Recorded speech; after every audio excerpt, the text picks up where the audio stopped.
massive buildings that hold cathedrals, they often have churches or really big shopping centres as well. Now the peregrine falcon is actually the fastest flying bird on the planet. They can reach speeds of up to 200 miles an hour. Icarus is the new peregrine falcon, but he is still amazing in his own right. He's done an amazing job catching us out there. When he is stooping down, which is when they go up really high and they tuck their wings in to be as aerodynamic as possible, they can reach speeds of up to 90 miles an hour. Now when you're going at those speeds, you would get a really massive head rush. You'd have so much air going through your nose, you'd end up with a horrible headache. So these guys have really special nostrils, which have little cones of rods in them that actually slow down that wind, which allows them to be able to breathe properly and actually focus on their prey without getting a horrible brain or headache. When they're out and about and hunting, as I said, they will be hunting on the wing, so catching their prey out of the sky. They'll catch things like pigeons, swifts, other small birds, and they're well known to take off bats as well, which are very agile in the sky, which Uncle Sean Harrison does show you how amazing he is at flying around and judging their prey. And at the moment, these guys catch monogamous, so they do pair bonds for life, and you will see the males and females hunting out together sometimes. So they both have different roles when it comes to hunting out and about. The male does all the hard work, unfortunately, guys, and they are the ones who actually go out and actually catch the prey, whereas the females are what we call a flusher, and what they'll do is they will either run along the ground or go into the trees to try and scare their prey out, making it easier for their partner to go and catch its food. If they do have any offspring, which these guys do breed every year, the offspring will stay with the parents for the first 3 months after they're fledged. So the word fledged is just what we use for any small baby bird that has got all of its flight feathers and is able to actually leave the nest and start learning all those skills they need to do to be able to look after themselves. And they actually stay with their parents for the first 3 months to learn all those really important skills and all those really important sort of habitat identifications to be able to know where to go healthy and what to do. Now, unfortunately, the weather wasn't on Icarus's side today, but if it was a nice sunny, shiny day, Icarus would have used those wind currents as well as the sunshine to try and blind my colleague, which is what he'd do out in the world to try and find his to try and make it a bit easier for him to be able to catch his food. Sorry, I was just trying to put another headset on for some reason, rather than getting ready for my next bird.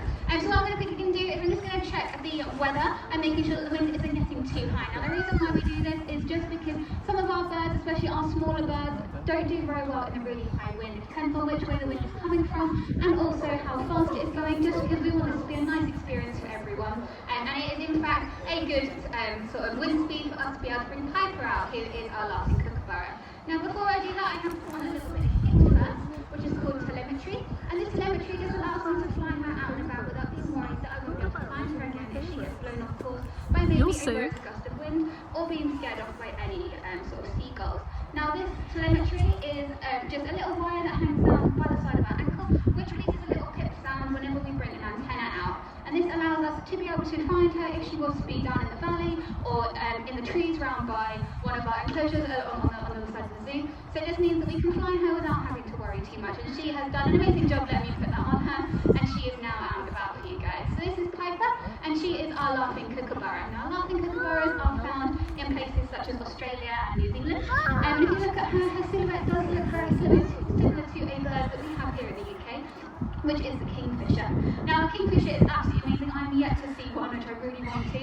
And they have really iridescent colours, and they have that really nice big beak and those strong jaws to allow them to be able to catch things like fish. Now she does not eat fish out in the wild. She is an insect eater or a small animal eater. So she has that really nice big beak to be able to grab as many items as she can, but she's not very good at breaking them up. She hasn't got a very sharp beak. It's very strong when she bites out, especially on my finger by accident, but she isn't able to break apart those pieces. So what she has to do is actually smack it from side to side against a perch or a block, which allows her to break it up and actually able to eat it nice and quickly. Now out in the wild, these guys are actually seen as a pest in Australia, and that is mainly because they are really, really adaptable. They are so good at living in all sorts of different environments, including the environment in which our humans live in. Now, because some people do like to eat outside, picnics, barbecues and things like that, these guys are very good at realising that us humans do like to eat outside, and it is very, very easy prey for them. So what they'll do is they'll sit on rooftops, wait for anything on the picnic to be ready, or the barbecue, and then they will sit there, and then they will sit there and wait for it to be cooked, and then they'll fly back up, grab it, and then take it back to eat once it has cooled. Now, out in the wild, these guys do actually, much like our land falcon, live in monogamous groups. So it'll be a male and a female, and they would actually have their helper birds around them to try and catch food for their offspring. Now, these helper birds are actually older offspring from previous years, and they stay around for the first 2 or 3 years of their life to allow them to help with their parents, catching up all those insects to try and feed their babies. Now, Piper has done an amazing job. We're going to do one more flight before we head back into the enclosure, and you might see the coloration on her feathers. Now, telling a male and female kookaburra apart is a little bit difficult, but if you look at her feathers on her wings, she actually has slightly blue iridescent feathers on them. The males have it a lot brighter, as well as just above their tail base as well, which is an amazing sight to see. Now, Piper has done an amazing job, but that doesn't end our bird display there. I'll pass you over to my colleague who will tell you about our last bird for you. Thank you very much. So if you look to the far side of the arena, you will see the next lot of our birds coming out. So they're going to walk over to in the top corner by the females and then walk on this top row. So please make sure that all your hands, bags, feet and everything are behind the row. Corey. Can you see his little... You will get pooed on, and we really don't want that. One, it stains, and 2, it absolutely stinks. They also like to throw their fish around sometimes, and I don't really want you to get covered in fish guts either.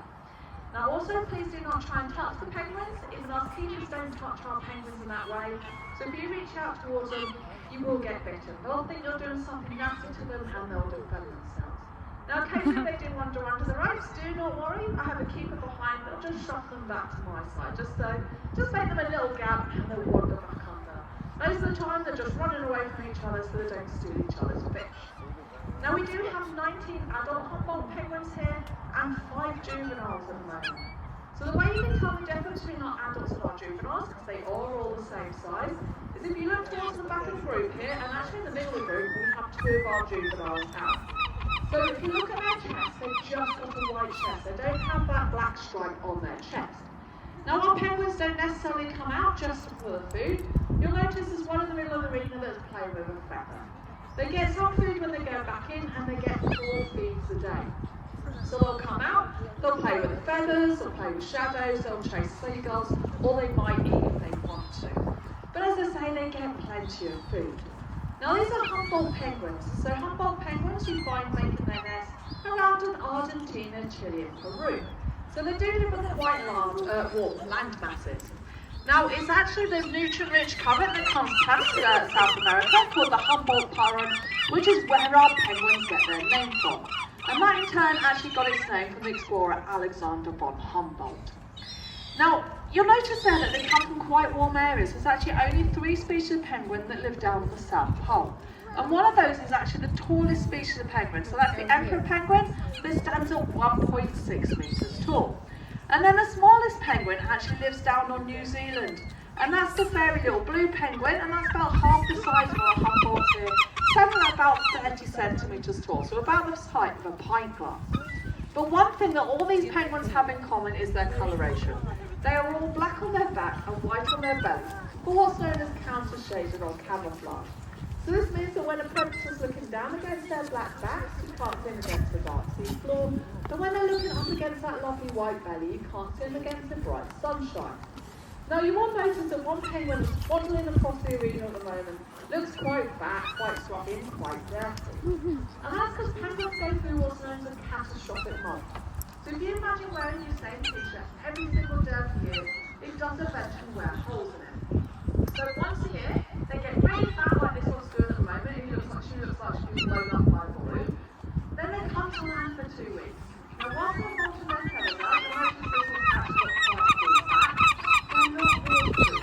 And they've actually still got a couple of down feather cells. So this traps a layer of bubbles, which unfortunately makes something called positively boiling. So this basically means that even if they coat in that cold water, they can't actually dive after their fish. So the reason they gain all that weight is that they can defend their body weight whilst they use their feathers. Also, here at the really far penguins will sort of eat during this moult, and that's perfect fine too. Our penguins decide how much they want to eat and when they want to eat. I mean, on the 4th food of the day, if our penguins eat everything, we actually bring more food over. If they leave any food during the day, we might bring a bit less, and that's just so we don't waste fish. Also, there's something called marine sustainability. So when you're running your fish in the wild, please look for marine sustainability flying down the sea line. And that means that fish has been taken to a sustainable level, so there's plenty out there to breed and feed on penguins. Now this species of penguin are so good at catching their fish, they can actually swallow fish that's about half their body size. Inside their mouths they've actually got little ribs that actually stop that fish from escaping. But most penguins will actually swallow their fish head first. And that's because some will actually have spines on the fin on its back, so it stops them getting stuck. Now obviously they do look a bit funny and waddling when they're walking along here, but they actually do long walks in the wild between their nest site and the sea to allow them to dry off before they get to their chicks. Because when their chicks first hatch, they weigh about 50 grams and they're really fluffy and really downy and not actually waterproof. But they get fed something called fish soup, so they grow incredibly quickly. By the time they're 2 months old, they're as big as the adults and they lose those downy feathers and get the waterproof function of our chicks. Now surely we are penguins done a fantastic job at completing our bird display today. As soon as they're back inside, I will be dropping these ropes, so please make sure you're not stood under them. And open up the main gate so you can carry on your day. Our next display is our sea lion display at 12:25 at the top of the shelf here. So I do hope to see you there. If not, I'd just like to say thank you very much for coming to the Welsh Mountain Zoo today. Without your entrance fee, you can carry on looking after these fantastic animals, but do support all the charities.